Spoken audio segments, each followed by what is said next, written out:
El último encargo. Hola, señor Williams. Mi nombre es Enrique y soy chofer de pipa desde hace más de 15 años. Nunca he sido supersticioso, ni de los que se espantan fácil. Pero lo que viví aquella madrugada en la carretera de Parral a Jiménez, Chihuahua, me hizo cambiar para siempre la forma en que veo el mundo. Todo comenzó durante un momento complicado de mi vida. Mi esposa me había dejado apenas unas semanas antes, cansada de mi ausencia, de los turnos dobles, de las llamadas a medias noches y de los cumpleaños en los que nunca estuve. Me sentía vacío, pero también resignado. Me enfoqué en el trabajo. Era diciembre, y con las fiestas encima, acepté hacer un último viaje antes de tomar vacaciones. Una pipa cargada de diésel para una empresa minera al norte del estado. Salí pasadas las 11 de la noche desde Hidalgo del Parral. Hacía frío, el tipo de frío que no cala en la piel, sino en los huesos. La neblina era espesa y la única luz era la que salía de mis faros. Había algo raro en el aire, como si todo estuviera en pausa, como si el mundo entero contuviera el aliento. La ruta era solitaria. Conocía bien ese tramo. Lo había recorrido cientos de veces, pero esa noche todo parecía distinto, más callado, más oscuro. Llevaba la radio apagada. No tenía ánimo de escuchar música ni noticias. Solo el rugido del motor y el golpeteo monótono de las llantas me acompañaban. Encendí un cigarro y bajé el vidrio para que saliera el humo. Fue entonces cuando empecé a notar algo raro. El aire afuera no estaba frío como debía. Era tibio, casi cálido. Pensé que tal vez era por el motor, por el calor del cigarro, por cualquier cosa menos lo obvio. Pero el olor también cambió. Ya no era ese olor familiar de diésel y carretera. Ahora olía a humedad y tierra removida. Pisé el acelerador. No mucho, solo lo suficiente para terminar más rápido. Pero entonces lo vi. A unos 100 metros adelante, justo en medio del camino, había una figura. No era un animal. Era una persona, o eso creí. Era una mujer. Estaba parada en el carril contrario, inmóvil. Llevaba un vestido blanco largo, suelto como de manta. No se movía, no hacía señas, no parecía pedir ayuda. Simplemente estaba ahí. Toqué el claxon. Nada. Bajé la velocidad. Pensé en desviarme, pero justo cuando decidí pasarla por un lado, desapareció. No se fue corriendo, no se escondió. Simplemente ya no estaba. No frené, no me detuve, pero algo me obligó a mirar por el retrovisor. Y ahí estaba otra vez, de pie, en medio del camino, a unos metros detrás de la pipa. Me sudaron las manos. Pensé que el cansancio me estaba jugando una mala pasada. Seguí conduciendo, pero el ambiente no cambió. El olor, el calor, la sensación en el pecho. Todo seguía igual. A los pocos kilómetros vi una desviación hacia una brecha de terracería. Esa ruta no estaba en mis planes, pero la conocía. Iba hacia unos ranchos abandonados, usados hace décadas para crianza de ganado. Lo extraño fue que sentí como si la pipa se inclinara sola hacia ese camino. El volante se puso duro al intentar seguir derecho, como si el camión quisiera salirse por su cuenta. Tuve que forzarlo para mantenerme sobre el asfalto. Fue cuando vi los espejos. La figura estaba en ambos retrovisores, sentada en el techo del tanque.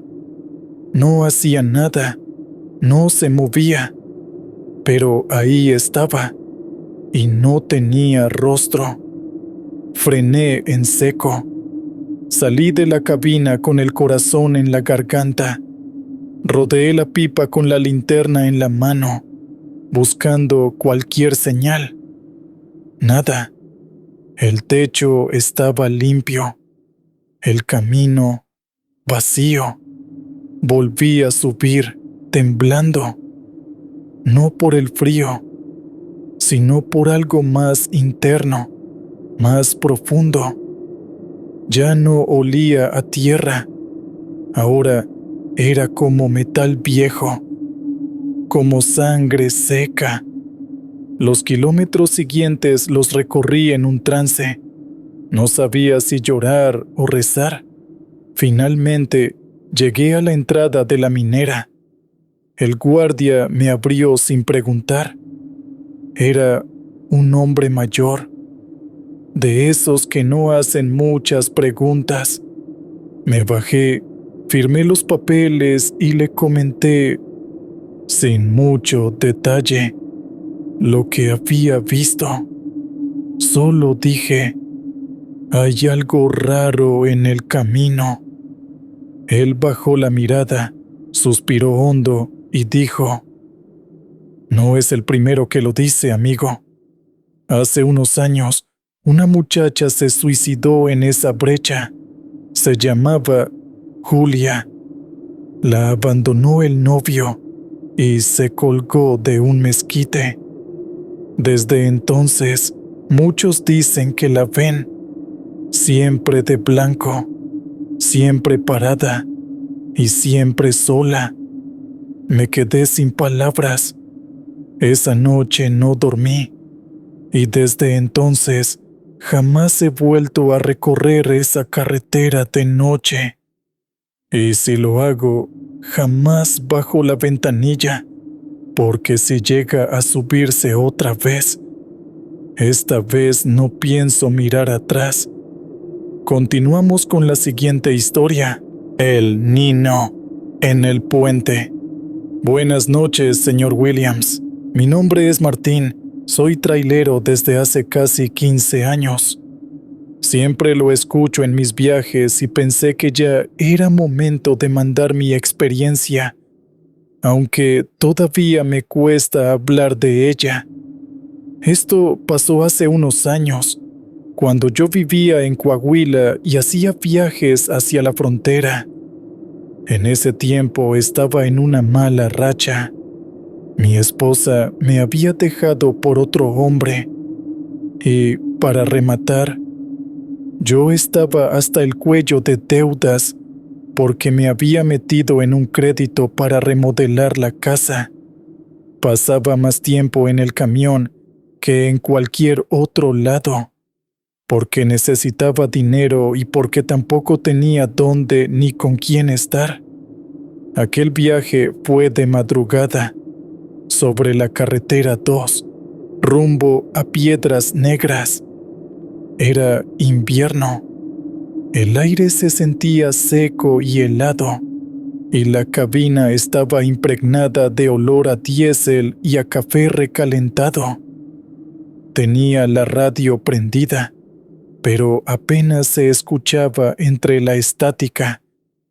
Lo único que me mantenía despierto era el ruido del motor y mis propios pensamientos. Todo marchaba normal hasta que crucé por un tramo solitario, un puente angosto sobre un arroyo seco. Me llamó la atención que en la entrada no hubiera ninguna lámpara funcionando. Todo estaba en penumbras. Bajé un poco la velocidad porque el camino se veía desgastado. Fue entonces cuando lo vi. Un niño parado justo en medio del puente. Al principio pensé que era una alucinación por el cansancio, pero no, ahí estaba. Tendría unos 8 años, delgado, inmóvil. No se movía ni levantaba la cabeza. Me obligó a frenar casi en seco. El corazón me golpeaba en el pecho. Toqué el claxon para espantarlo, pero no reaccionó. Bajé el vidrio y grité, preguntándole qué hacía allí a esas horas. Silencio absoluto. Ni un solo ruido del monte, ni grillos, ni viento. Era como si el mundo entero se hubiera apagado. Me quedé quieto, con la garganta seca, esperando que reaccionara. Y de repente, lo más extraño, vi como el niño dio un paso atrás y desapareció. No hacia un lado, ni corriendo, sino como si se hubiera hundido en el pavimento. Encendí las luces altas buscando alguna explicación. No había nada, solo el puente vacío frente a mí. Avancé despacio, los nudillos apretados contra el volante, los ojos ardiéndome por no parpadear. Cuando crucé al otro lado, escuché un golpe fuerte en la caja del tráiler, como si algo se hubiera subido. No me atreví a detenerme. Seguí con el estómago hecho nudo. Los kilómetros pasaban y el golpe no se repitió, pero cada tanto sentía que algo me observaba desde el retrovisor. No quise mirar demasiado. Llegué a mi destino al amanecer. Descargué la mercancía como si nada, pero cuando abrí la caja del camión, me encontré con algo que me hizo temblar. En la pared metálica había huellas pequeñas de manos, marcadas en polvo y grasa, como si un niño hubiera estado allí adentro. Desde entonces evito esa ruta de noche, y cada vez que paso por un puente, bajo la velocidad sin importar quién venga detrás. No sé si lo que vi fue un aviso, un castigo o simplemente una de esas cosas que nunca vamos a poder entender. Lo único que sé es que desde aquella madrugada dejé de sentirme solo en la carretera. Continuamos con la siguiente historia.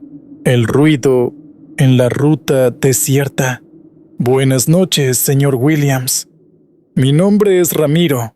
Soy trailero desde hace más de 15 años y quiero contarle algo que me pasó en un viaje por la carretera 2, rumbo a Sonora. No he podido olvidarlo, aunque ya pasaron varios años.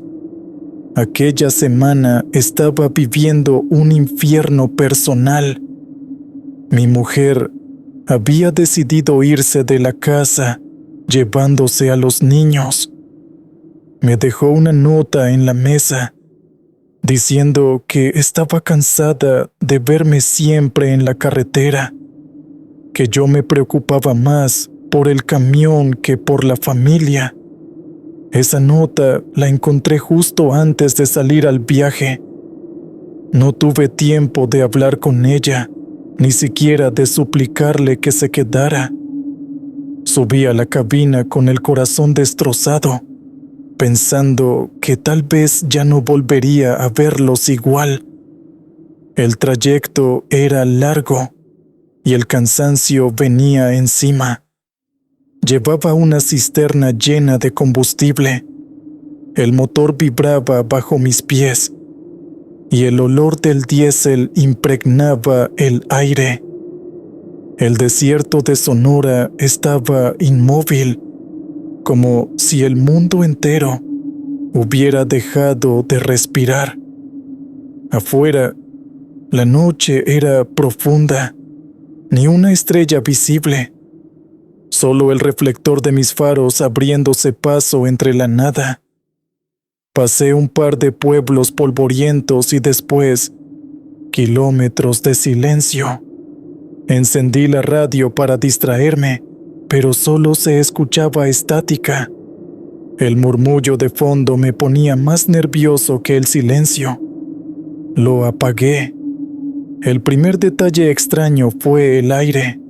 Sentí que de golpe la temperatura dentro de la cabina bajó varios grados. Cerré la ventanilla, pero aún así el frío se coló hasta los huesos.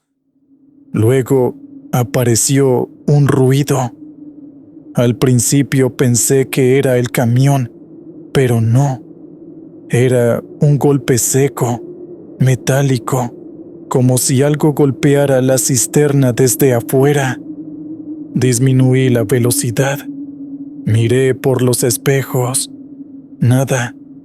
Nadie detrás, nadie adelante. El desierto vacío. Otro golpe sonó, más fuerte. Me sudaban las manos sobre el volante. Detuve el camión en la orilla, encendí las luces de emergencia y bajé con la linterna en la mano. Caminé rodeando la cisterna. El aire olía a tierra húmeda, aunque allí no había llovido en semanas. Pasé la luz sobre la chapa del tanque, limpio, sin abolladuras, pero al girar hacia la carretera, lo vi. A unos metros del camión, en medio del asfalto, estaba una figura. No se movía. Al principio pensé que era una persona, pero tenía algo raro. No podía distinguirle la cara, ni sombras, ni rasgos, como si estuviera cubierta por una nada oscura. Me quedé quieto. La linterna empezó a parpadear hasta apagarse por completo. El silencio era total, pero juraría que escuchaba una respiración que no era la mía. No sé cuánto tiempo estuve paralizado hasta que la figura comenzó a avanzar muy despacio hacia mí. No corrí, no grité, solo logré retroceder de espaldas hasta la cabina y encerrarme dentro. Cerré los seguros de las puertas, tratando de calmar mi respiración.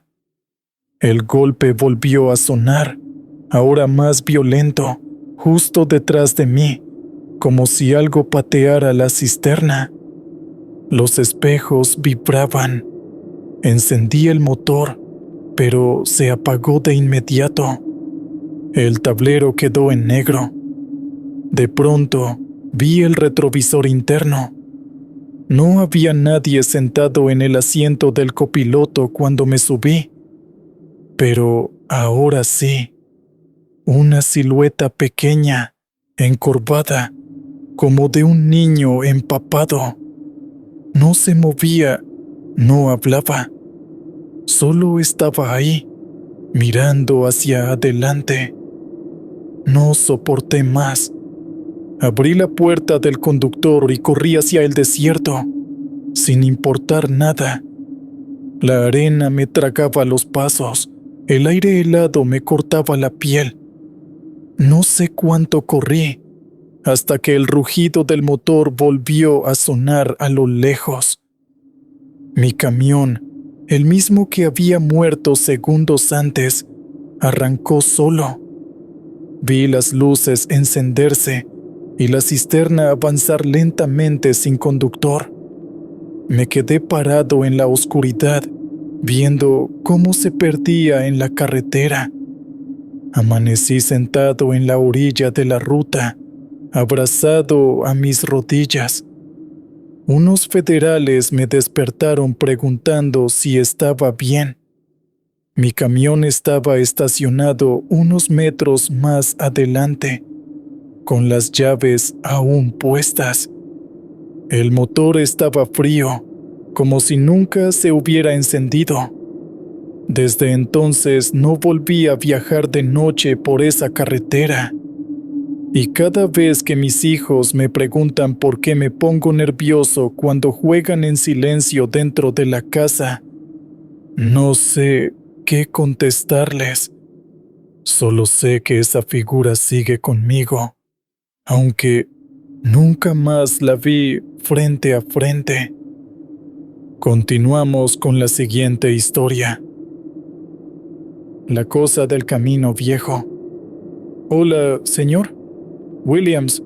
Soy Ricardo, un suscriptor fiel de su podcast desde hace mucho tiempo.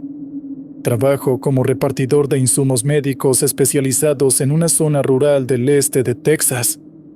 Es un trabajo solitario. Muchos kilómetros en carreteras secundarias y caminos de tierra. Te da mucho tiempo para pensar. A veces demasiado. Les escribo porque lo que me pasó hace un año en uno de esos caminos me sigue despertando por las noches. Mi situación personal en ese momento era un infierno en cámara lenta. Mi padre, que había sido el hombre más fuerte y vital que he conocido, se estaba apagando. Tenía una enfermedad neurodegenerativa, una de esas que no tienen cura y que te roban todo poco a poco. Primero fueron los temblores, luego la dificultad para caminar y finalmente la confusión y la pérdida del control de su cuerpo. Cuidarlo se había convertido en mi vida. Mi madre se refugiaba en la negación y yo tenía que lidiar con todo: las caídas, la frustración, la mirada vacía en los ojos del hombre que me enseñó a lanzar una pelota. Cada día sentía cómo la impotencia me carcomía por dentro.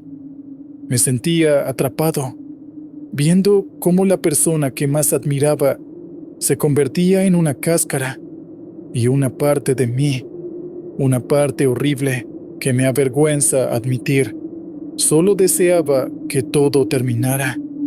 Ese sentimiento de culpa era mi pasajero constante. Una tarde de otoño, estaba regresando de una entrega en un hospital lejano. Iba tarde. El sol se estaba poniendo, tiñendo el cielo de un naranja enfermizo. Para ahorrar tiempo, tomé un atajo que conocía, un camino viejo de tierra y grava que cortaba a través de kilómetros de campos de cultivo y pastizales altos. Nadie usaba ese camino. Era angosto, lleno de baches y flanqueado por una hierba tan alta que parecía un muro a cada lado. El silencio era total, solo roto por el crujido de la grava bajo las llantas de mi furgoneta de reparto. Mientras conducía, mi mente estaba con mi padre. Recordaba cómo, en sus peores momentos, su cuerpo se sacudía con espasmos incontrolables, movimientos bruscos y antinaturales que no parecían suyos. Era como ver a un títere con las cuerdas rotas. La imagen me perseguía. De repente, la furgoneta se sacudió violentamente y el motor se apagó con un sonido metálico y final. Se había muerto, completamente muerto. Intenté arrancarla una y otra vez, pero nada. Solo el patético chasquido de la batería agotada. Estaba varado. Saqué el celular, sin señal. Maldije en voz alta, golpeando el volante con frustración. La luz del día se desvanecía rápidamente, y la oscuridad en el campo es una cosa diferente. Una oscuridad densa, pesada, que parece tragarse el sonido. Me senté allí, en un silencio casi absoluto, con el olor a tierra húmeda y a vegetación pudriéndose, llenando la cabina. La culpa y la ansiedad empezaron a burbujear en mi pecho. Me sentía tan inútil como me sentía en casa, incapaz de arreglar nada. Fue entonces cuando lo vi. Un movimiento. A mi derecha, en la hierba alta, a unos 50 metros de distancia. Al principio pensé que era un coyote o un ciervo, pero el movimiento era incorrecto. No era el andar fluido de un animal. Eran sacudidas, tirones bruscos y erráticos, como si algo estuviera teniendo una convulsión justo debajo de la superficie de la vegetación. La hierba se agitaba violentamente en un punto, luego se detenía y luego volvía a agitarse en otro lugar un poco más cerca. Mi corazón dio un vuelco. Había algo profundamente perturbador en esos movimientos, algo que resonaba con la imagen de mi padre que tanto me atormentaba. Me quedé paralizado, mirando fijamente el pastizal. La cosa, fuera lo que fuera, se movía en paralelo a la furgoneta, manteniéndose oculta, pero delatada por el temblor de la hierba. Se acercaba, lenta pero segura. El sol se había ido por completo, y ahora solo la pálida luz de la luna iluminaba la escena. Podía escuchar un sonido muy débil, un roce seco, como si algo se arrastrara sobre hojas secas. No era un animal. Los animales no se mueven así. Esto era deliberado, una parodia grotesca de un cuerpo fallando. Era como si supiera exactamente qué imagen me aterrorizaba más y la estuviera recreando para mí. Pasaron las horas. Me encerré en la furgoneta, con las puertas bloqueadas, temblando. La cosa nunca se detuvo. Circulaba el vehículo, una y otra vez. A veces, la hierba se agitaba justo al lado de mi ventana, tan cerca que si hubiera extendido la mano, podría haberla tocado.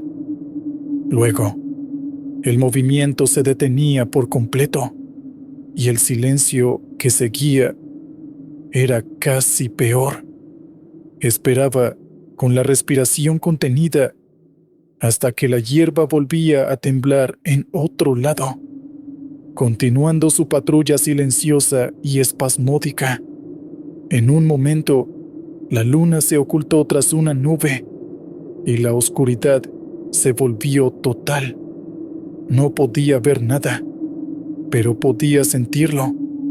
Podía sentir una presencia afuera, una atención fría y malévola, centrada en mí. Mi mente, agotada y aterrorizada, empezó a jugarme malas pasadas. En el reflejo de la ventana, creí ver la cara de mi padre, contorsionada en una de sus crisis. Grité y me encogí en el asiento del conductor, cubriéndome la cabeza como un niño. No sé cuánto tiempo estuve así. El terror me había agotado hasta dejarme en un estado de estupor. El amanecer llegó como una bendición, una lenta infusión de gris que fue borrando las sombras. Con la primera luz, el movimiento en la hierba cesó.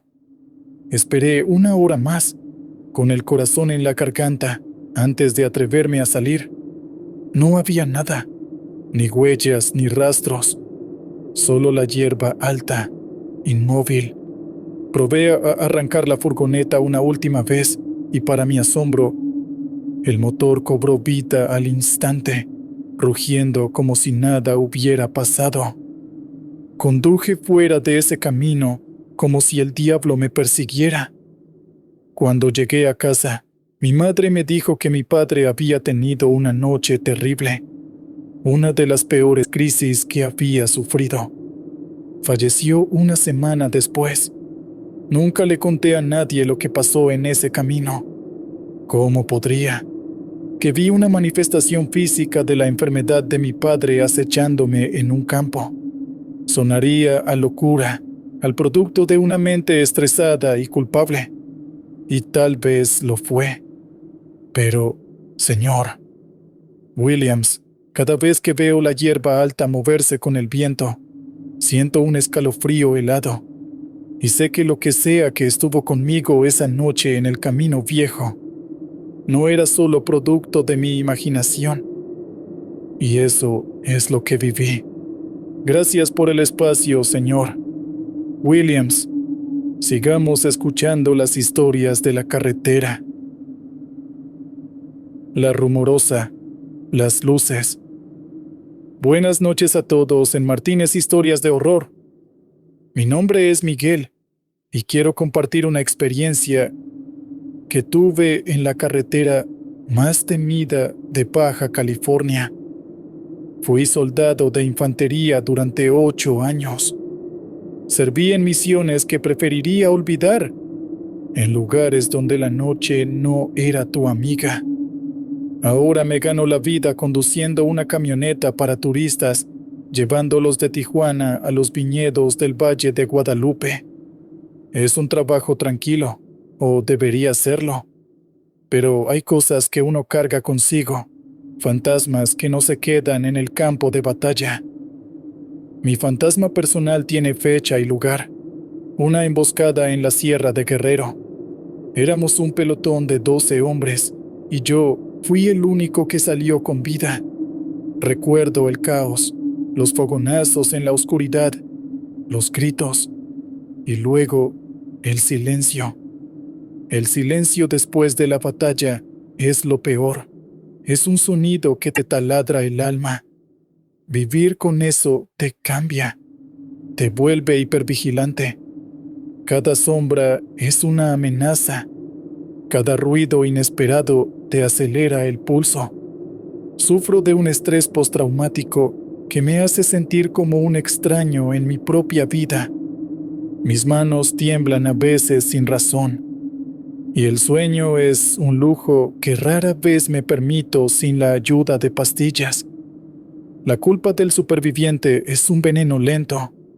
Te preguntas por qué tú y no ellos. Una pregunta que nunca tiene respuesta.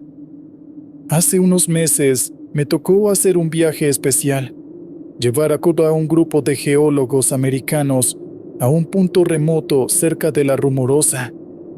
El trabajo terminó tarde, y para cuando los dejé en su hotel en Tecate, ya era casi medianoche. Tenía que devolver la camioneta a la agencia en Mexicali esa misma noche. Eso significaba cruzar La Rumorosa, sola, de noche. Para los que no la conocen, es una carretera tallada en la montaña, famosa por sus curvas cerradas, sus vientos traicioneros y sus leyendas. Cruces a la orilla del camino marcan los lugares donde muchos han perdido la vida.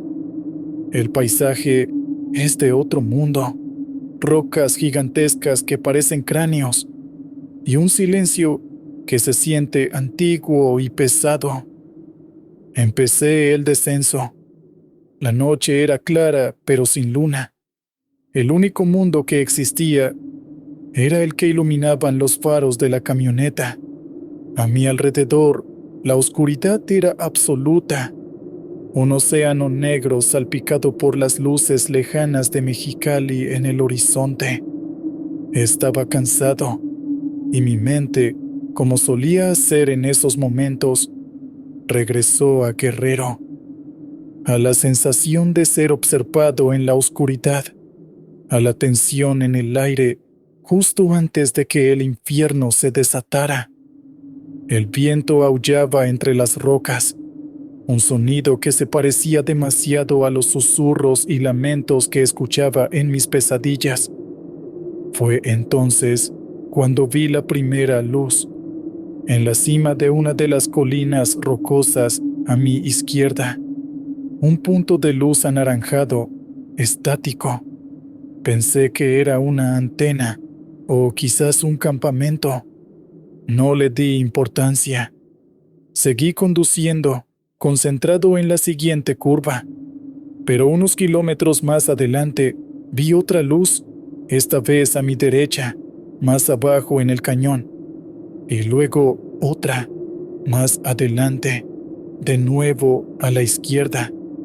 Eran idénticas, puntos de luz anaranjados, inmóviles.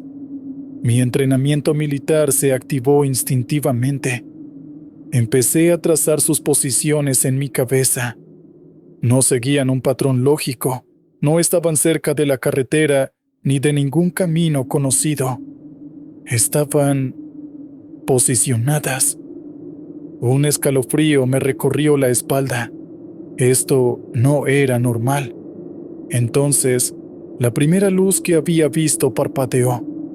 Una vez, dos veces. Y la luz de la derecha le respondió, parpadeando 3 veces. No era un parpadeo aleatorio. Eran señales. Mi sangre se heló. Era exactamente como nos comunicábamos en misiones nocturnas, con señales de luz codificadas. Sentí un nudo de pánico en la garganta.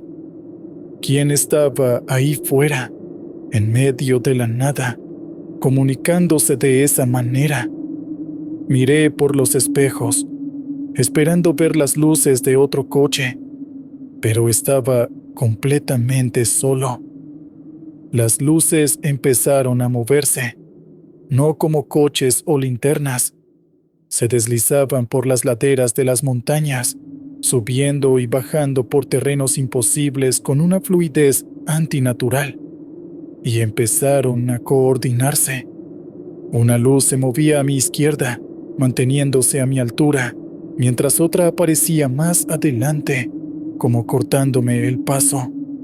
Era una maniobra de flanqueo, una táctica de emboscada, la misma que habíamos sufrido en Guerrero. El pánico se convirtió en terror puro. Estaba reviviendo mi peor pesadilla, pero no eran hombres con rifles en la oscuridad. Era algo más, algo que desafiaba la lógica. Aceleré, tomando las curvas a una velocidad suicida. Las llantas de la camioneta chirriaban.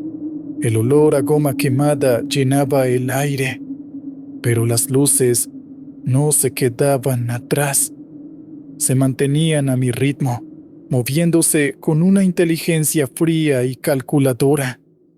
Me estaban pastoreando, guiándome por el camino como a una oveja al matadero. Una de las luces descendió rápidamente de una colina y se posicionó directamente sobre la carretera, a unos 200 metros delante de mí. Flotaba en el aire, a unos 10 metros de altura, una esfera de luz naranja pulsante y silenciosa. Frené en seco. El corazón me martilleaba contra las costillas. Estaba atrapado. Tenía una luz detrás, 2 a los lados, y esa cosa flotando frente a mí. Apagué los faros de la camioneta, sumergiéndome en la oscuridad, una reacción instintiva de mi entrenamiento. En la negrura, las luces naranjas eran aún más intensas, más amenazantes. No emitían sonido, no iluminaban el suelo debajo de ellas. Solo estaban ahí, observándome en un silencio absoluto. El mismo silencio que recordaba de Guerrero. El silencio que precede a la muerte. Cerré los ojos, esperando el final, esperando el fogonazo, el sonido del impacto. Pasaron minutos que parecieron una eternidad. No pasó nada. Cuando por fin me atreví a abrir los ojos, Las luces se habían ido, todas ellas. La oscuridad volvió a ser total, vacía. Arranqué la camioneta y conduje el resto del camino a Mexicali con un temblor incontrolable en todo el cuerpo. No sé qué vi esa noche, señor Williams. Fueron OVNIs, fenómenos naturales, o fue mi mente, fracturada por el trauma, proyectando mis miedos en las sombras de la montaña. No tengo respuesta, pero siento que esa noche, en la rumorosa, algo me encontró. Algo que conocía mi historia, que conocía mi miedo más profundo y que jugó conmigo. A veces, cuando miro al cielo nocturno, me parece ver un punto de luz naranja en la distancia, y el silencio de esa noche vuelve a resonar en mis oídos. Aún tiemblo al recordarlo. Aquí el señor Williams con el siguiente relato de nuestros oyentes. Eso no era la Llorona. ¿Qué tal, señor Williams? Aquí le va mi historia. Me llamo Armando y llevo casi 20 años en la carretera. Soy de esos que ven el amanecer en un estado y el atardecer en otro. He visto de todo: accidentes, tormentas que parecen el fin del mundo, gente extraña en paradas de camiones. Pero nada, absolutamente nada, me preparó para lo que encontré una noche en un área de descanso en Nuevo México. Para que entienda lo que pasó, tiene que saber un poco de mí. Justo antes de ese viaje, mi vida se había ido al traste. Me divorcié de mi esposa, Marisol. Fue un proceso horrible. Ella me acusó de ser un fantasma en mi propia casa, un padre ausente para nuestra hija, Valeria. Y tenía razón. La carretera me había alejado de ellas. Yo pensaba que proveer era suficiente, pero me perdí los cumpleaños, los festivales escolares, las noches de cuentos. Durante el juicio, Marisol dijo algo que se me clavó como un cuchillo. Valeria a veces pregunta si su papá es solo una voz en el teléfono. Perdí. Me dieron un régimen de visitas ridículo y me encontré solo en la cabina de mi camión, con el eco de esas palabras rebotando en mi cabeza. Cada kilómetro era un recordatorio de mi fracaso. Estaba hundido en una culpa y un arrepentimiento tan profundos que a veces sentía que me ahogaba. La noche en cuestión decidí parar a descansar en un área desolada junto a la Interestatal 40. Estaba junto al lecho de un río seco, un paisaje polvoriento y fantasmal bajo la luz de una luna casi llena. Era un lugar con mala fama. Otros camioneros contaban historias de apariciones, del fantasma de una mujer que lloraba por sus hijos. La Llorona, decían. Yo nunca creí en esas cosas. Para mí, los únicos monstruos eran los que llevábamos dentro. Estacioné el camión, apagué el motor y me quedé en silencio. El único sonido era el zumbido de un generador lejano y el viento que soplaba entre los matorrales secos. El olor era a creosota y a polvo. Estaba agotado, pero la culpa no me dejaba dormir. Pensaba en Valeria, en su risa, y sentía un dolor físico en el pecho. Fue entonces cuando lo escuché, un llanto. Venía de fuera, de la dirección del río seco. Era el lamento de una mujer, un sonido lleno de una pena tan desgarradora que me puso la piel de gallina. Mi primera reacción fue escepticismo. Probablemente un coyote o el viento jugando una mala pasada. Pero el sonido continuó, subiendo y bajando en oleadas de dolor. Era inconfundiblemente humano. Pensé en la leyenda, la Llorona, susurré, y una parte de mí sintió un miedo infantil, pero otra parte, la parte del padre fracasado y lleno de culpa, sintió una extraña oleada de compasión. Pensé en una madre llorando por sus hijos perdidos y en mi propia hija, a quien sentía que también estaba perdiendo. Movido por un impulso que no pude explicar, bajé de la cabina. El aire nocturno era frío. El sonido era más claro ahora. Venía de unos 100 metros dentro del lecho del río. Empecé a caminar hacia allí, mis botas crujiendo sobre la arena y las piedras. La luna iluminaba el paisaje, creando sombras largas y retorcidas. Podía ver una figura a lo lejos, de espaldas a mí, arrodillada en el centro del cauce seco. Parecía una mujer con un vestido largo y oscuro, su cuerpo sacudido por los sollozos. «Señora, ¿está bien?», grité, mi voz sonando débil en la inmensidad. La figura no se movió y el llanto no cesó. Me acerqué más, con cautela. A medida que me acercaba, empecé a notar cosas extrañas. El sonido del llanto estaba cambiando. Ya no sonaba como pura pena. Había una cualidad metálica, repetitiva, como un disco rayado, un patrón de sollozos que se repetía exactamente igual una y otra vez. Y la figura, su postura era demasiado rígida. Sus hombros se sacudían, sí, pero con un ritmo mecánico, antinatural. Estaba a unos 10 metros cuando el llanto se detuvo abruptamente. El silencio que cayó fue ensordecedor. La figura dejó de temblar y se quedó completamente inmóvil. El vello de mi nuca se erizó. «Hola», dije, mi voz apenas un susurro. Lentamente, muy lentamente, la figura se puso de pie, pero no se levantó como una persona. Se desplegó.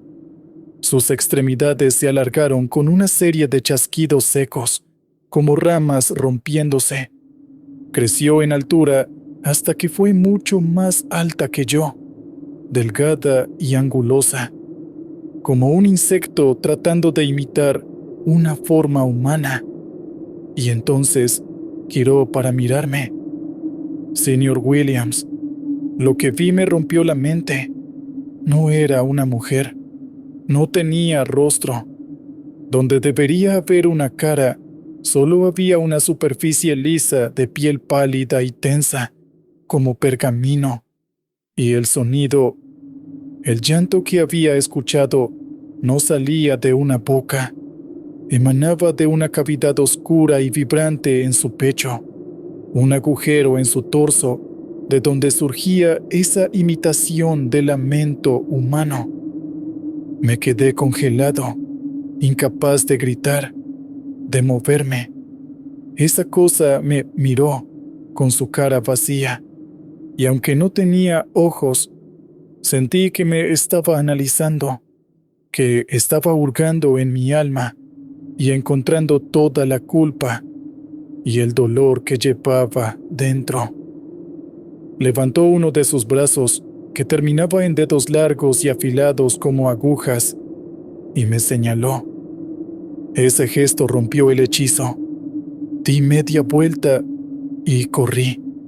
Corrí como nunca en mi vida, tropezando y cayendo sobre las rocas, con el sonido de mis propios jadeos llenando mis oídos. No me atreví a mirar atrás. Salté a la cabina del camión, cerré la puerta con seguro y arranqué el motor con manos temblorosas. Salí de esa área de descanso dejando una estela de humo y polvo, y no paré de conducir hasta que el sol salió y me encontré a cientos de kilómetros de distancia. Nunca he vuelto a parar en un área de descanso de noche. Duermo en paradas de camiones iluminadas, rodeado de otros. La gente habla de la Llorona, la mujer que llora por sus hijos. Pero lo que yo vi esa noche, señor Williams, no lloraba por nadie. No sentía pena, solo la imitaba.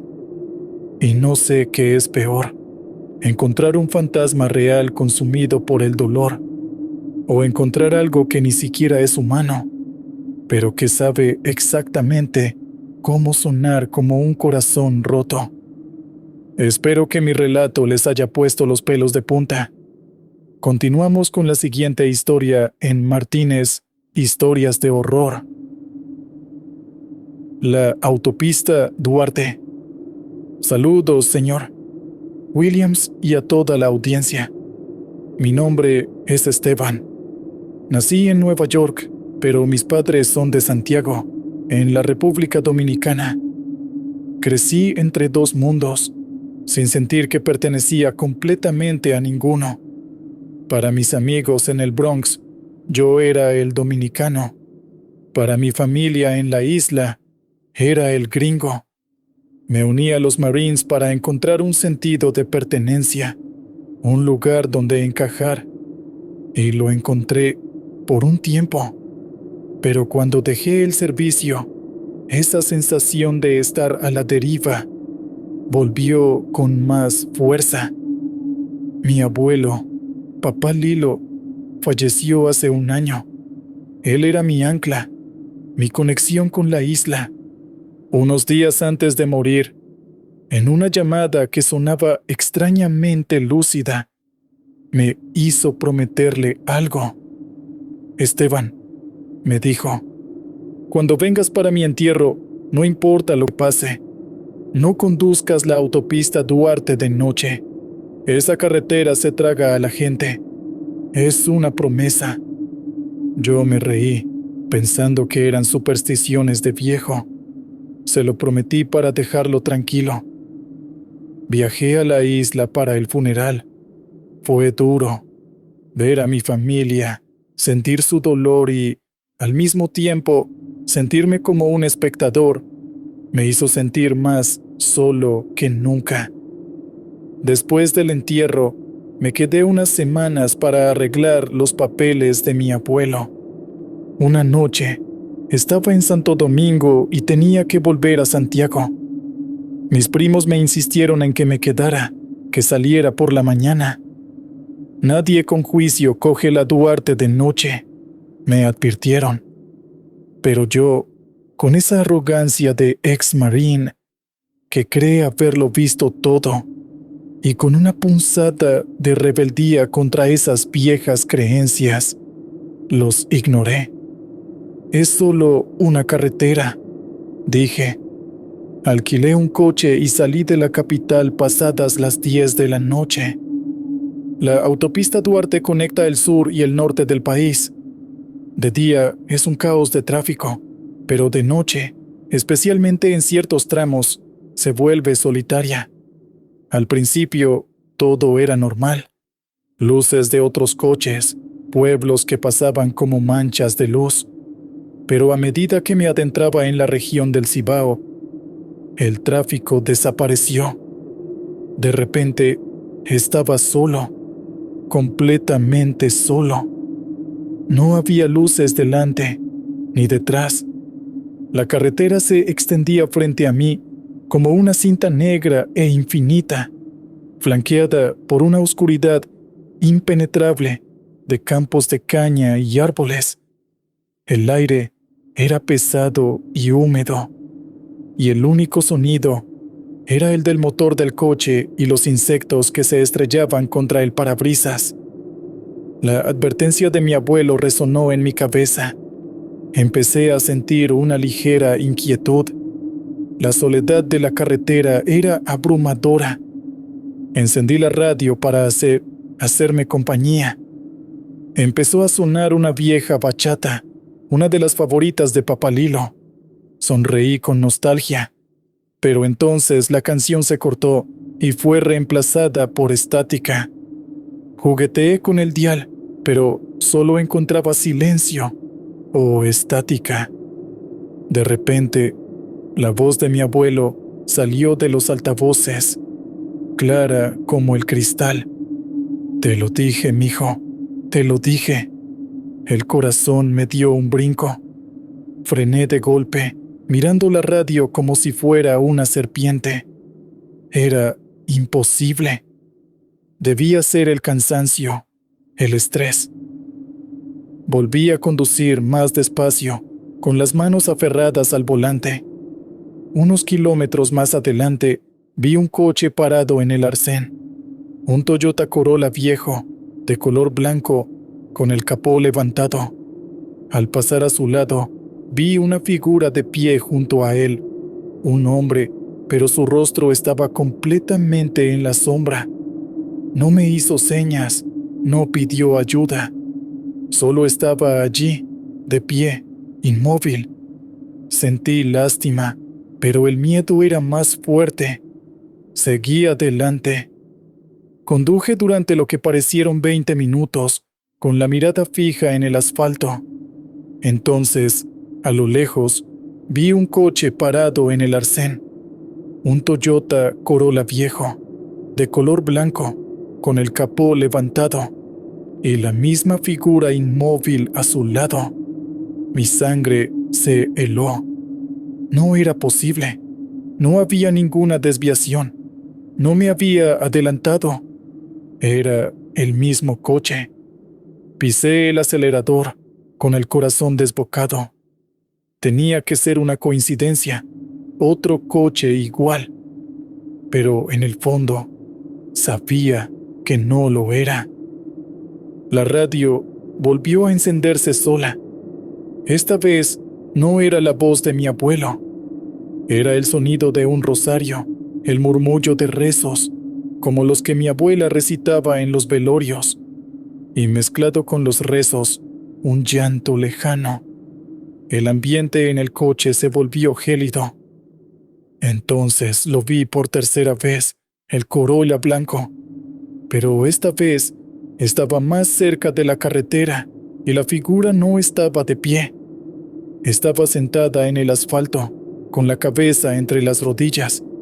A medida que mis faros se acercaban, la figura levantó la cabeza. No tenía rostro. Era solo una mancha borrosa, un vacío en el aire con forma de cabeza. Grité y di un volantazo, invadiendo el carril contrario. No venía nadie.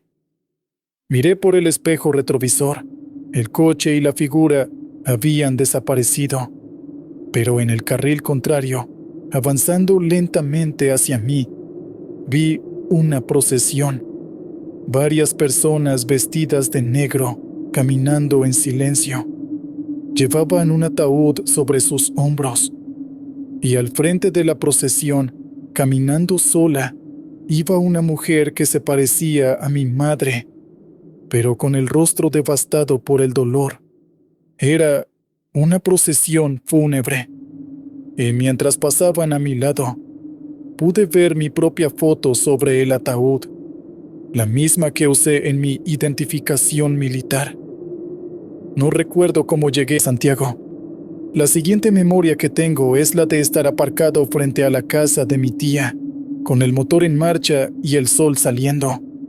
Estaba temblando, empapado en sudor frío. Le conté a mi familia lo que pasó. No me llamaron loco. Solo asintieron, con una tristeza antigua en sus ojos. Mi tía me dijo: hay promesas que no se deben romper, Esteban. Y hay caminos que no se deben tomar de noche. La Duarte sabe quién no le pertenece. Esa noche, en esa carretera, no solo sentí miedo. Sentí que era un extraño, un intruso, y que la propia tierra me estaba rechazando. La Duarte me mostró un funeral, mi funeral, y entendí el mensaje. Yo ya no pertenecía a ese lugar, y quizás, en realidad, No pertenezco a ningún lado. Hasta aquí mi testimonio. Saludos a todos los que recorren las carreteras de la oscuridad. Escuchemos qué más nos han enviado. Eso no era un niño. Señor Williams, buenas noches. Mi nombre es Carlos y mi historia no es de una carretera, sino de lo que se construye sobre ella. Fui guardia de seguridad nocturno durante muchos años. Un trabajo para gente que quiere estar sola. Y yo quería estar solo. Verá, cargo con una culpa que me ha seguido como una sombra durante la mayor parte de mi vida. Cuando yo tenía 15 años, mi hermano pequeño, Mateo, tenía 6. Un día, mi madre me pidió que lo llevara al parque. Yo estaba en esa edad estúpida en la que solo te importan tus amigos. Estaba con ellos, distraído, presumiendo. Le quité los ojos de encima por, no sé, 5 minutos, 10 como mucho. Mateo desapareció, simplemente se esfumó. Lo buscamos durante semanas, meses. La policía, voluntarios, todos. Nunca lo encontraron, ni rastro. Ese día, mi vida se partió en dos. El niño alegre que era murió, y en su lugar quedó este hombre hueco, lleno de culpa. Mis padres nunca me culparon en voz alta, pero podía ver la acusación en sus ojos cada vez que me miraban. Dejé mi casa en cuanto pude y he vivido una vida solitaria desde entonces, aceptando trabajos como este, en la oscuridad, donde no tengo que ver a nadie y nadie tiene que verme a mí. Hace un par de años, acepté un trabajo en un gran proyecto de infraestructura en el desierto de Arizona. Estaban construyendo un enorme paso elevado, un puente de autopista que se arqueaba sobre un cañón seco. Mi trabajo era vigilar el sitio por la noche. Estaba completamente solo a kilómetros a la redonda. Mi única compañía era el generador, el viento y los esqueletos de hormigón y acero que se alzaban contra el cielo estrellado. Por las noches, el lugar era un laberinto de sombras y ecos. El viento silbaba a través de las vigas de acero, creando sonidos extraños, como susurros o lamentos. Me había acostumbrado a ellos. La noche del incidente, el aire estaba inusualmente quieto. No había viento. El silencio era tan profundo que dolía en los oídos. Estaba haciendo mi ronda, caminando por la parte superior del paso elevado, que aún no estaba pavimentado. Solo era una vasta extensión de hormigón rugoso y varillas de refuerzo expuestas. La estructura no tenía barandillas de seguridad todavía. Solo una caída de 50 metros hacia el fondo rocoso del cañón a cada lado. La luna llena lo bañaba todo con una luz blanca y fantasmal. Fue entonces cuando lo vi, en el borde opuesto del puente, a unos 100 metros de distancia. Una pequeña silueta sentada en el mismo borde, con las piernas colgando sobre el abismo. Parecía un niño pequeño. Mi corazón se detuvo. Cada fibra de mi ser gritó: ¡Mateo! Sé que es ilógico. Habían pasado 20 años. Pero en ese instante, el tiempo se colapsó. El pánico y la culpa que sentí el día que mi hermano desapareció volvieron con la misma fuerza devastadora. Esta vez no podía fallar. Tenía que salvarlo. «¡Oye!», grité, tratando de que mi voz sonara tranquila para no asustarlo. «Cuidado, es peligroso ahí». La figura no reaccionó. No se giró. No pareció haberme oído. Empecé a caminar hacia él, rápido pero sin correr. «¡Amigo, aléjate del borde!», volví a gritar. Mis pasos resonaban en el silencio. El niño seguía sin moverse. A medida que me acercaba, podía distinguir más detalles. Llevaba ropa oscura y parecía estar jugando con algo en sus manos, aunque no podía ver qué era. El miedo por su seguridad era tan abrumador que no me detuve a pensar en lo extraño que era todo. ¿Qué hacía un niño solo en mitad de la noche, en un sitio de construcción, abandonado en medio del desierto? Estaba a unos 20 metros de él. «Por favor, ven aquí, te vas a caer», supliqué, mi voz quebrada por la emoción. El niño dejó de jugar.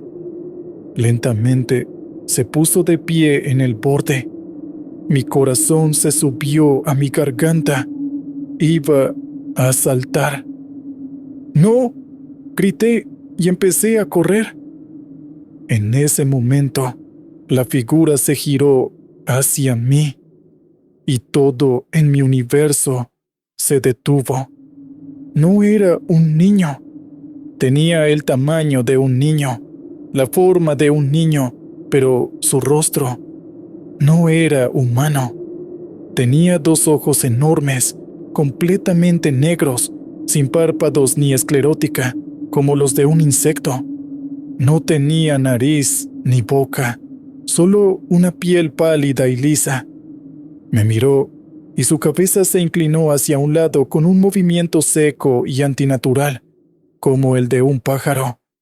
No había expresión, solo una curiosidad fría y alienígena.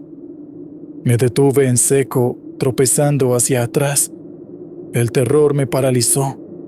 Mi cerebro no podía procesar lo que estaba viendo. No era mi hermano. No era un niño. Era otra cosa. La criatura me observó durante un segundo que se sintió como una vida entera. Luego, sin el menor atisbo de miedo, se dio la vuelta y, con la agilidad de una araña, bajó por la pared vertical del pilar del puente, desapareciendo en la oscuridad de abajo. Se movía con una velocidad y una gracia imposibles, sus extremidades doblándose en ángulos que romperían los huesos de cualquier ser humano.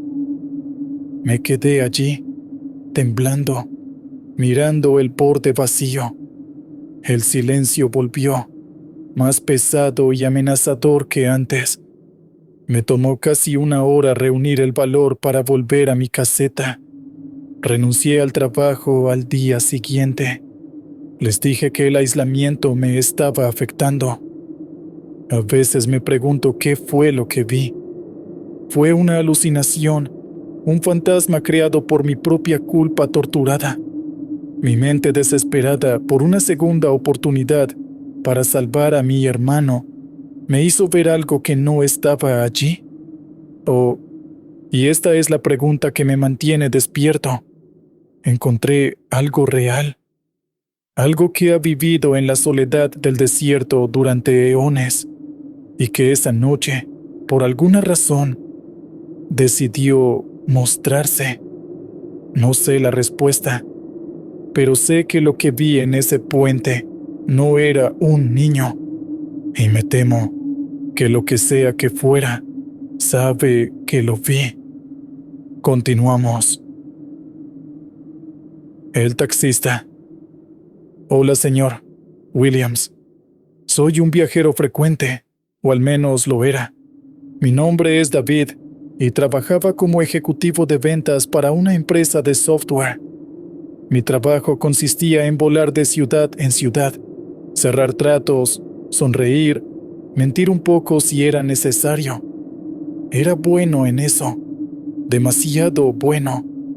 Mi vida era una serie de habitaciones de hotel anónimas, coches de alquiler y promesas vacías. Me estaba convirtiendo en una cáscara, un traje bien cortado con nada dentro. La historia que quiero contarle sucedió después del mayor fracaso de mi carrera. que fue también mi mayor fracaso moral. Estaba a punto de cerrar un trato millonario, el que me daría el ascenso, el bono, el reconocimiento. Pero para conseguirlo, tuve que sabotear a un colega, un buen tipo llamado Marcos, que también iba tras el cliente. Filtré información falsa, le hice quedar mal. Lo destrocé y conseguí el trato. Pero en el momento en que el cliente me dio la mano, no sentí triunfo, sino una náusea profunda. Me di cuenta de que me había vendido, de que el hombre que quería ser y el hombre que era se habían separado para siempre. Me sentía como un fraude, un impostor en mi propia vida. Con esa sensación de asco, empecé el largo viaje de vuelta a casa desde una pequeña ciudad en el medio oeste de Estados Unidos. Era de noche, llovía a cántaros y estaba en una carretera secundaria cuando mi coche de alquiler empezó a fallar. Se sacudió, tosió y finalmente murió en el arcén, en medio de la nada. El diluvio era bíblico. Mi celular apenas tenía una raya de señal. Busqué en internet y encontré un único servicio de taxi en el pueblo más cercano, a unos 30 kilómetros. El nombre era simplemente Servicio de Taxi Nocturno. Llamé. Un hombre con una voz grave y monótona respondió al primer tono. «Necesito un taxi», dije. «¿Dónde está?», preguntó. Le di la ubicación aproximada. «Estaré allí», dijo y colgó. Esperé casi una hora, empapado y miserable. Cuando ya había perdido la esperanza, vi dos faros redondos y amarillentos aparecer en la distancia, cortando la cortina de lluvia. Un coche se detuvo a mi lado. Era un taxi, pero no uno moderno. Era un Checker antiguo, de los años 70, impecablemente restaurado. Negro, reluciente bajo la lluvia, como un coche fúnebre. La puerta trasera se abrió sola, sin que nadie la tocara. Dudé un momento, pero la alternativa era quedarme allí toda la noche. Subí. El interior era tan prístino como el exterior. Asientos de cuero rojo, sin una sola grieta. No había radio ni taxímetro moderno, solo uno antiguo, mecánico, que no estaba funcionando. «Lléveme al Motel Starlight, en el pueblo», le dije al conductor. Pude ver su silueta, un hombre corpulento con gorra, pero su rostro estaba completamente oculto en la sombra. No respondió.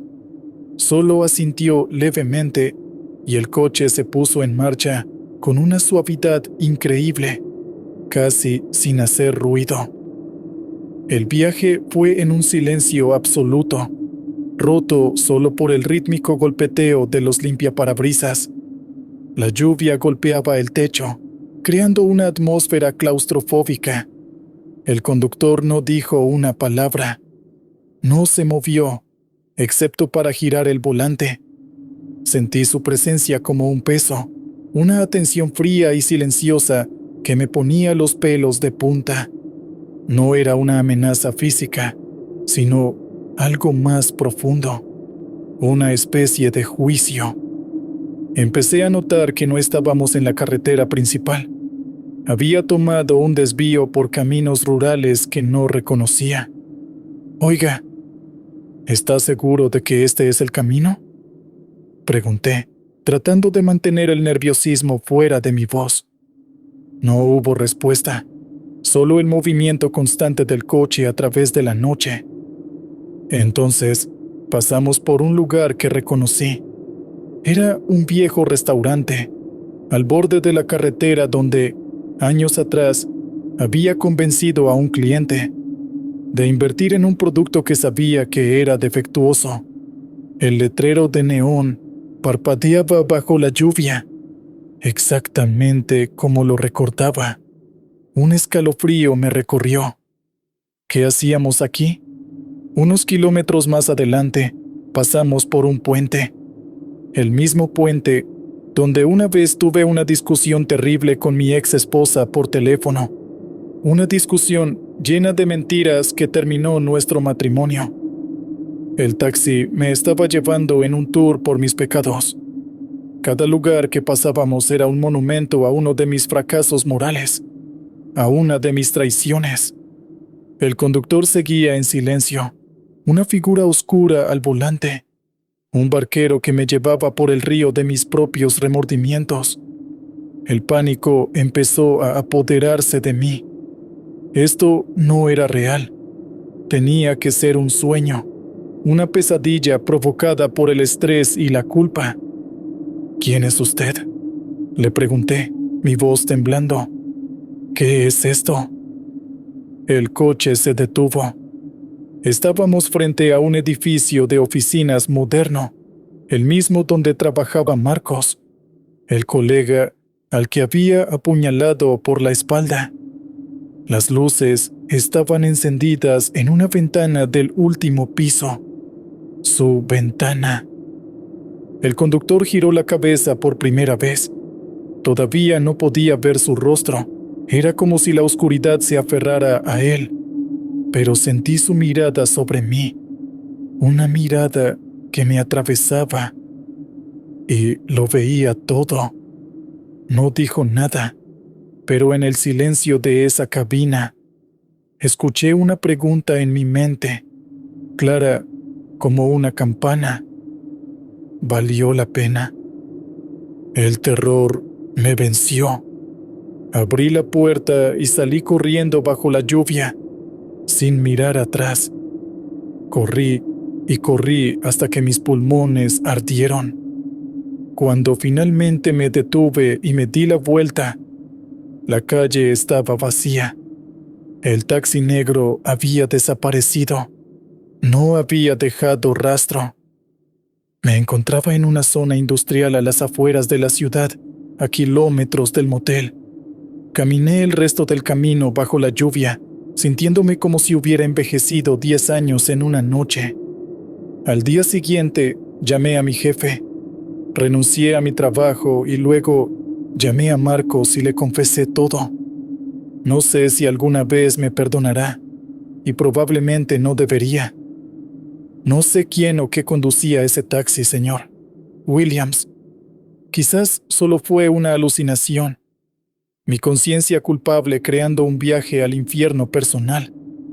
O quizás, en ciertas noches de lluvia, cuando te sientes lo suficientemente perdido, hay un servicio especial que te recoge. Un taxi que no te lleva a donde quieres ir, sino a donde mereces. La maleta. Señor Williams, buenas noches. Mi nombre es Ana. Le escribo desde un lugar seguro, o eso intento decirme a mí misma. Escapé. Después de 5 años, finalmente tuve el valor de hacerlo. Mi historia no es sobre un fantasma en una carretera, sino sobre algo que me siguió, algo que empaqué conmigo sin darme cuenta. Viví durante 5 años con un hombre que me rompió por dentro. No me golpeaba, no al principio. Su abuso era más sutil. Era un arquitecto de la mente. Me aisló de mis amigos y mi familia. Me convenció de que era inútil, que nadie más me querría. Controlaba cada aspecto de mi vida, desde cómo me vestía hasta lo que comía. Me convirtió en una prisionera en mi propia casa, en mi propia mente. Vivía en un estado constante de miedo y paranoia, caminando de puntillas, anticipando siempre su próximo ataque de ira silenciosa, su próximo comentario diseñado para hacerme sentir pequeña. Una noche, mientras él dormía, Empaqué una sola maleta. Cogí el dinero que había estado ahorrando en secreto y me fui. Conduje durante 3 días sin parar, poniendo la mayor distancia posible entre nosotros. Mi destino era la costa oeste, donde una vieja amiga de la universidad me había ofrecido un lugar para quedarme. El tercer día de mi viaje, una tormenta de nieve inesperada azotó las montañas de Utah. Las carreteras se volvieron intransitables. Me vi obligada a refugiarme en un motel de carretera, uno de esos lugares solitarios y un poco decrépitos que parecen sacados de una película de terror. La habitación era básica: una cama, un televisor viejo y una ventana que daba a un torbellino de nieve. Me sentía a salvo por primera vez en años, pero la paranoia era un hábito difícil de romper. Puse una silla bajo el pomo de la puerta y revisé los armarios y el baño 3 veces. Sobre la cama estaba mi única posesión de valor: la maleta. Era una maleta de cuero vieja, un regalo que él me había hecho en uno de nuestros primeros aniversarios. Era lo único que había cogido que me recordaba a él, y no sabía por qué. Quizás una parte de mí todavía se sentía unida a él, o quizás simplemente era lo primero que tenía a mano. La dejé a los pies de la cama, intentando ignorarla. La tormenta empeoró. Las luces parpadearon y luego se apagaron, sumiendo la habitación en una oscuridad casi total, solo rota por el blanco resplandor de la nieve fuera. El silencio era absoluto, sin el zumbido de la calefacción ni el ruido del televisor. Cada pequeño sonido se amplificaba. El viento aullaba fuera, pero dentro, el silencio era pesado. Intenté dormir, pero mi mente estaba acelerada. Me estaría buscando. Sabría dónde estaba. Cada crujido del viejo edificio me hacía saltar. Fue entonces cuando escuché el primer sonido: un arañazo. Débil, casi imperceptible. Venía de dentro de la habitación. Me senté en la cama, conteniendo la respiración, escuchando. Silencio. Debió ser el viento o mi imaginación. Me volví a tumbar, y entonces lo escuché de nuevo. Scratch, scratch. Más claro esta vez. Venía de los pies de la cama. Venía de dentro de la maleta. Mi sangre se heló.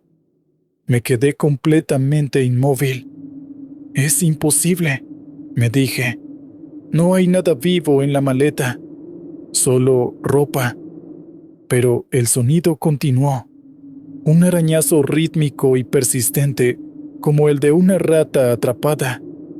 Mi mente lógica luchaba por encontrar una explicación. Quizás una cremallera rozando con la tela por alguna vibración. Pero no había vibraciones. Luego, el sonido cambió. A los arañazos se unió un suave golpeteo. Bump, bump, bump. Un ritmo lento y deliberado, como si algo estuviera golpeando suavemente la pared interior de la maleta, probando su resistencia. El terror me paralizó. No era un animal. El sonido tenía una cadencia inteligente. Era como si supiera que yo estaba escuchando. Pasaron las horas. Yo, sentada en la cama, abrazando mis rodillas, y la cosa en la maleta, arañando y golpeando. No me atrevía a moverme ni a hacer un ruido. Tenía la sensación de que si lo hacía, el sonido se detendría, y la espera de que volviera a empezar sería peor. La maleta, ese objeto que había sido un regalo de él, se había convertido en un recipiente de horror. Sentí una conexión nauseabunda, el control, la sensación de estar atrapada, el miedo constante. Todo estaba allí, en esa habitación, contenido en esa caja de cuero.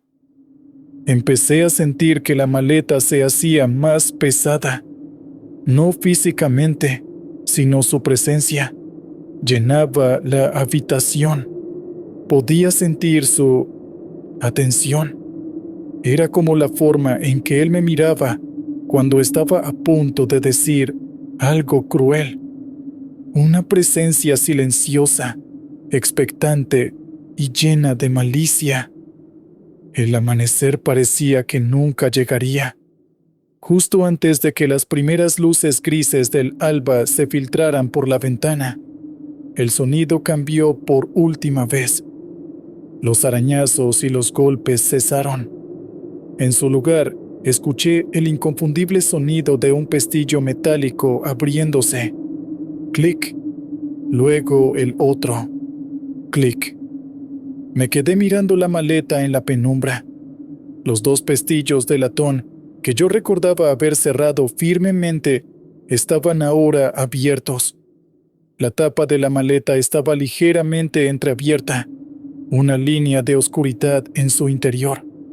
No salió nada, no se movió, pero yo sabía que algo había cambiado. La presencia ya no estaba contenida, estaba en la habitación conmigo. No recuerdo haber recogido mis cosas, solo recuerdo haber salido corriendo de esa habitación, haber dejado la maleta allí, abierta, y haber conducido a través de la nieve hasta que el coche casi se quedó sin gasolina. Ahora estoy con mi amiga. Estoy a salvo, o eso me dicen. Voy a terapia. Intento reconstruir mi vida. Pero, señor, Williams, a veces, por la noche, cuando todo está en silencio, escucho un débil arañazo. A veces viene de dentro del armario, otras veces de debajo de la cama. Sé que es mi mente, el trauma. Tiene que serlo. Pero una parte de mí sabe la verdad. Dejé la maleta, sí, pero lo que sea que había dentro, creo que me siguió. Y solo está esperando a que me sienta cómoda de nuevo para empezar a golpear. Turno en la bomba 12. Buenas noches, señor Williams. Le habla Efrén. Soy guardia en una estación de bombeo entre Santa Ana y Caborca, en Sonora. Es un lugar perdido, a un costado de la carretera 2. Le escribo porque en mi turno nocturno pasó algo que me cambió la vida. No busco fama. Solo quiero dejar esto grabado por si a otro le toca pasar por lo mismo y no sabe cómo explicarlo. Antes que nada, gracias por dar voz a los que trabajamos cuando el país duerme. Señor Williams. Gracias por la confianza, Efrén. A todos, suscríbanse y compartan. Seguimos. Yo tomé ese empleo por urgencia. Mi hijo, Julián, nació con bronquios delicados. Hay días en que respira como si cargara grava en el pecho. El seguro me cubre lo básico, pero a veces el medicamento no llega. Un primo me habló de la vacante de vigilante en la bomba 12. Pago decente, noches completas, horas extras si alguien faltaba. Mi esposa no quería. Me pidió que buscara algo de día. Yo le prometí que sería temporal, un par de meses, lo necesario para terminar de pagar la deuda del inhalador y ponernos al corriente con la renta. Prometí estar en el festival de la escuela. Prometí demasiadas cosas. La estación es un rectángulo de malla ciclónica clavado en el desierto.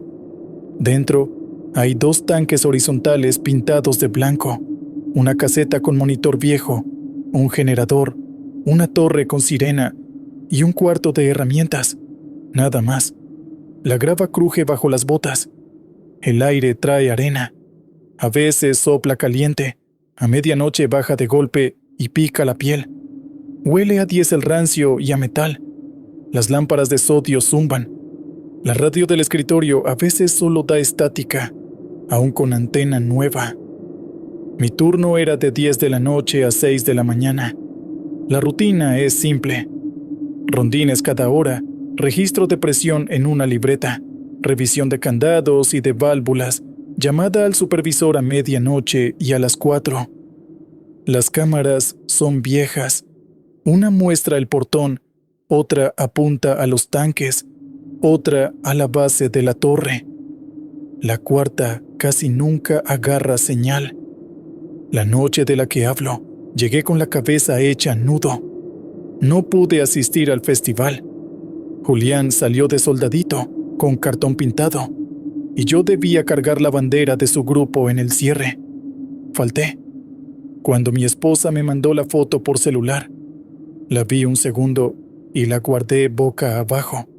Sentí el peso en el estómago. Acomodé el termo y los cigarrillos en línea, como si todo estuviera en orden por fuera y no por dentro. A las 10:20, el primer rondín me dio normal. El cielo sin luna. El cerro baja en sombras densas, en oscuridad cerrada, hacia el llano. No hay casa cerca, solo un camino de tierra que sale de la 2 y muere en la malla. Los perros vagos a veces se arriman. Esa noche no. El viento parecía contener la respiración. A las 11:15, una camioneta de la guardia pasó por la carretera y lanzó el reflejo sobre los tanques. El metal devolvió una franja opaca. Todo en calma. Entré a la caseta, me puse los audífonos para escuchar el programa y anotar las presiones. Escuché anuncios y luego silencio. Creí que era mi teléfono, pero era la radio de banda que se quedó muda de golpe. La pantalla de la consola, que siempre muestra números en verde, parpadeó y marcó 00.00 por menos de un segundo. Después volvió a la lectura normal. Pensé en el generador. Salí con la lámpara. El aire estaba quieto. Demasiado. Ni un insecto golpeó el foco. Lo recuerdo porque en el desierto siempre hay moscos atraídos a la luz. Esa vez no. Y el olor cambió. Dejó de oler a combustible. Llegó a la nariz un olor agrio, húmedo, como de algo guardado bajo agua salada. Algo de mar. Allí no hay mar. Apunté la lámpara al generador. El sonido era parejo. Toqué el metal. Estaba frío, y eso no tiene sentido a esa hora. Suele estar tibio por el uso. Seguí con la vuelta alrededor de los tanques. Al pasar junto a la bomba 12, el vidrio del manómetro tenía gotas por dentro. Como si hubiera condensación, puse la palma y sentí frío que se pegó a la piel. Retiré la mano con fuerza, se quedó marcada. No sé si por agua o por otra cosa. Al regresar a la caseta, encontré la libreta abierta en otra página. Yo la había dejado cerrada. No suelo ser ordenado, pero en la caseta cuido cada gesto. Cerré, pasé hoja, anoté la hora. Al escribir, la tinta empezó a correr como si el papel estuviera mojado. Abrí y cerré la mano. Estaba seca. Toqué el escritorio. Seco. Me acomodé la gorra. Fue ahí cuando escuché el primer sonido. No fue voz, no fue un grito. Fue el llanto cortado de un niño, pero como si pasara a través de metal y agua al mismo tiempo. Un quejido breve, ahogado, que subía y bajaba desde las paredes. Pensé en Julián. Me quedé clavado con la mano en el aire. El sonido vino de nuevo, desde afuera. Salí. El portón estaba cerrado. Los candados brillaban con la luz amarilla. Caminé hasta los tanques. El llanto se repetía, más claro cerca de la pared de la bomba 12.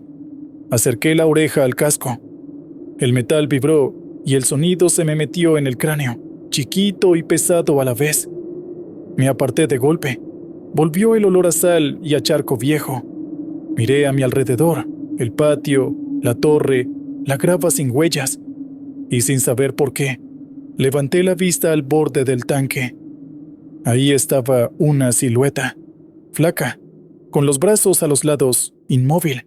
Un perfil de mujer o de muchacho, no pude fijar. El cabello caía pegado, como si estuviera mojado. No se movía.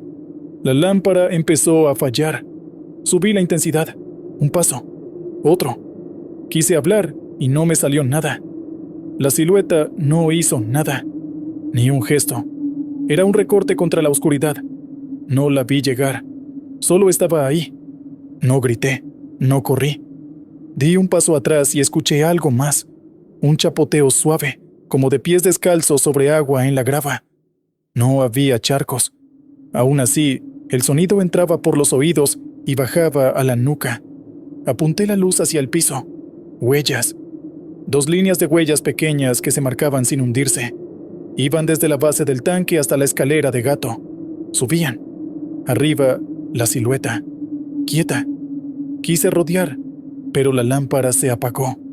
En el mismo segundo, las lámparas de sodio empezaron a morirse una por una hacia mí, como una ola que apaga candiles. A la vez, la sirena dio un golpe seco y se encendió sola. Un aullido rojo, no el de alarma normal. Otro tono, más bajo, más largo, como si un pulmón enorme respirara con ese tubo. Corrí a la caseta. Cerré la puerta. Me pegué a la ventana. Las cámaras mostraban nieve gris. Golpeé la carcasa con la palma. Regresó la imagen en la de los tanques. Un cuadro fijo con lluvia de estática. Y, en medio, la escalera. No se veía la figura. Solo una mancha oscura, del tamaño de un cuerpo, junto al borde. Apagué la sirena con el interruptor. Siguió encendida. Corté el generador. La sirena siguió. Eso no es posible. Se alimenta del mismo circuito. La radio de banda se llenó de ruido. En medio de la estática, mi nombre, Efrén. 1 vez, 2, 3. Era la voz de mi esposa. O eso creí. No dije nada. Abrí el cajón y encontré el rosario que me dio mi suegra. No soy de rezar. Lo agarré. El llanto volvió, ahora desde la puerta. No era detrás. Era desde dentro del metal de la chapa. Puse la mano. Frío. Olía a mar otra vez. Decidí salir. No sé si fue valor o necedad. La puerta se abrió con un quejido. Afuera, las lámparas ya no estaban. Solo la luz pobre de la luna escondida detrás de un velo de nube. En el horizonte, la carretera era una línea apagada. Caminar sin luz en ese patio no es buena idea. Conozco cada piedra, pero el cuerpo falla con el miedo. Aún así, fui hacia la escalera. La silueta ya no estaba arriba. El borde del tanque se dibujaba vacío. Di un paso en la base. El metal de los peldaños estaba helado. Subí uno, luego otro. La sirena bajó de tono, como si el aire le pesara. En el tercer peldaño, vi algo al lado de mi bota. Cabello pegado a la rejilla, como si alguien se hubiera colgado allí y se hubiera quedado atascado. Toqué. Se pegó a mis dedos. Tiré. Olía a sal. Me limpié la mano en el pantalón y seguí. En la mitad de la escalera, la radio del cinturón se encendió sola. Una respiración lenta, sin palabras, no la mía. Me quité el radio y lo tiré a la grava. Siguió sonando ahí abajo. Seguí subiendo. No sé cuánto tardé. En la tapa del tanque, ya arriba, sopla aire siempre. Esa noche, nada. Me arrodillé y acerqué la oreja al metal. El llanto era más claro. No era Julián. No era nadie que yo conociera. Era un niño igual. 3, 4 quejas. Y luego agua golpeando. Pero desde adentro del tanque. Eso es imposible. Es gas y metal. No hay agua ahí. No abrí la tapa. No soy tan bruto. Me quedé arrodillado, respirando con la boca abierta. Mi aliento entraba y salía como si yo estuviera bajo una cobija mojada. Pensé en la promesa a mi hijo, en mi esposa sola con él, en mi deuda, en cómo uno corre detrás de billetes y pierde lo que importa. Bajé. Al tocar la grava, sentí algo en los calcetines, los pies húmedos. Miré las botas, secas por fuera, por dentro, húmedas. Caminé dando pasos cortos. La sirena paró. Se hizo un silencio que no he vuelto a escuchar en mi vida. Un silencio de varios segundos. Largo, duro. Un silencio que truena en los oídos. La puerta de la caseta estaba abierta. La libreta en el piso. La página en blanco. En el vidrio se marcaba algo, como que alguien había apoyado la frente y las manos desde dentro. 2 manos chicas, una frente. Dejaban un cerco de sal reseca. Pasé el dedo. Era sal. No arena. Sal. No pregunté nada. No llamé a nadie. Fui hasta el portón con las llaves. El candado que yo había cerrado tenía el broche hacia el lado opuesto, como si alguien lo hubiera quitado y puesto de vuelta. Saqué las llaves. La correcta no entró. Probé otra. Tampoco. Golpeé el metal con la palma, con la cabeza. La cadena vibró, y de esa vibración salió el mismo llanto, que se convirtió en un quejido largo que erizó la piel hasta en la espalda. Ya sin pensar, subí a la vieja pick-up del servicio y la encendí. Quise reventar el portón con el golpe. Apreté el acelerador. El motor rugió y me lancé. En el último metro, el motor se apagó solo. La pick-up se detuvo. El portón quedó frente a mí, intacto. Intenté otra vez. Nada. El tablero muerto. En ese mismo instante, la luz de la carretera se encendió con el paso de un tráiler lejano. Un destello rebotó en el espejo y me devolvió una imagen que sigo viendo al cerrar los ojos. En el asiento del copiloto, empapada, el cabello pegado, la silueta de una niña mirándome sin moverse. No vi ojos, no vi boca, solo el contorno y el escurrimiento sobre el vinil, como cuando uno sale de una alberca con ropa. El olor a mar me llenó la boca, y con él vino un sabor metálico en la lengua. No pude moverme. Mis manos se quedaron en el volante. La niña no giró la cabeza. No hizo nada. Estaba. Eso es todo. Estaba. El sonido de pies sobre la grava se acercó a la pick-up, rodeó la defensa, pasó por detrás y se alejó hacia la torre. El llanto volvió dentro de la cabina, pero no venía de ella. Venía desde abajo del asiento, como si hubiera un pozo. Cerré los ojos y recé. No dije palabras bonitas. Dije lo que pude. Déjame ir. Déjame ver a mi hijo. No sé si el tiempo pasó o se detuvo. Abrí los ojos cuando el primer gallo de un rancho lejano cantó. El cielo se había puesto pálido, una línea clara en el este. El tablero prendió de golpe. La sirena dejó de latir. La radio volvió con un noticiero. Intenté el motor. Encendió. Bajé de la pick-up. El candado del portón estaba abierto, colgando. Empujé con el hombro y la cadena se soltó sola. Casi lloré. Salí a la carretera y manejé sin ver los lados. A las 6:10 llamé al supervisor desde una gasolinera. Me regañó por no reportar a las 4. Le dije que se cayó la línea. No me creyó. Llegó en su carro a las 7. Regresamos a la bomba 12. A ver, don Valiente, me dijo, enséñeme qué falló. No le conté nada. Entré a la caseta y prendí las cámaras. Retrocedí la grabación. En el minuto exacto en que escuché el primer llanto, la imagen se congeló por unos segundos. Luego, volvió. Allí salgo yo, caminando hacia la escalera. Subo. Me quedo de pie sobre el tanque. No hago nada, no me muevo. 18 minutos así, mirando hacia el llano. Después bajo, camino a la caseta. Dejo la libreta en el escritorio. Me quedo parado con la frente contra el vidrio y las manos abiertas. Luego salgo al portón. El candado no se mueve. Yo saco las llaves, las guardo. Me subo a la pickup. El motor enciende, pero no avanzo. Me quedo sentado, mirando al frente. 43 minutos. El supervisor me miró sin bromas. «¿Te quedaste dormido parado, Efren?», dijo al fin, con voz floja. «Pasa cuando uno viene cansado». No le contesté.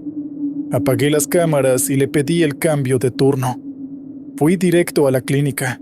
Compré el inhalador con lo que traía en efectivo. Llegué a casa antes de que Julián saliera a la escuela. Le puse el aparato en la boca y él respiró. Me abrazó con fuerza. Yo apreté los ojos. No dije nada. A la semana siguiente regresé a la bomba 12 por mis cosas. La caseta olía a humedad, aún con la puerta abierta. En el vidrio, las marcas de manos ya no estaban. En la rejilla de la escalera seguía el mechón pegado. Lo quise arrancar, pero se deshizo entre los dedos, como sal cristalizada. Caminé hasta la cerca. En el poste, clavada con alambre, había una cruz de ramas secas y 2 listones rojos. No la había visto antes. Una vecina del rancho más cercano, una mujer de falda negra y trenzas, llegó con una cubeta y tiró agua frente al portón. Me miró sin hablar y echó puños de sal gruesa en la orilla de la malla. No pregunté nada, ella tampoco. Desde ese día ya no tomo turnos de noche. Aún me llega el olor a mar en la ropa de trabajo. A veces despierto con los pies mojados y las botas junto a la cama están secas. No sé a quién lloré esa noche.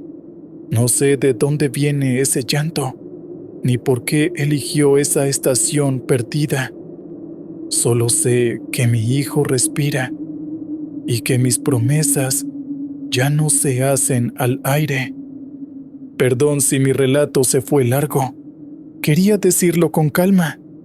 Allá, en la bomba 12, el tiempo se estira y aprieta. Nadie explica nada. Uno solo aprende a no voltear cuando oye pasos donde no hay huellas y a no abrir lo que no está hecho para manos de hombre.